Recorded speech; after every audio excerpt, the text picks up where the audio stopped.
18 ते 30 या वयोगटात आता 50 कोटी भारतीय आहेत.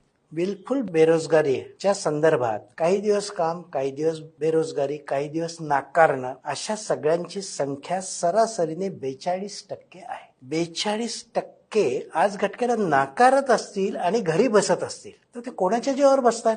2 वेळचा कोणीतरी खायला घालताय ना त्यांना, बरोबर आहे? हा आकडा जर काढला तर तो सामान्यपणे 24 कोटी निघतो. एक साधी गोष्ट आहे, परवा बातमी आली, तुरुंगात माणसाला ठेवण्याकरता 500 रुपये रोज खर्च येतो. घरात असा बेरोजगार पोसण्याकरता आईबापांना निदान 1000 रुपये खर्च येतो. 24 कोटी गुणिले 1000 जर आईबाप देत असतील तर चूक कोणाची? MPSC करतोय, UPSC करतोय, MA झाल्यावर PhD करण्याच्या नावाखाली वय वर्ष 34 पर्यंत तर अनेक विद्यापीठात तुम्हाला सापडतील. नंतर खायची भ्रांत पडत नाही. आणि ही ज्या दिवशी पडेल आणि आई वडील म्हणतील बाबा रे संपला, तुझं तू मिळव, त्या दिवशी या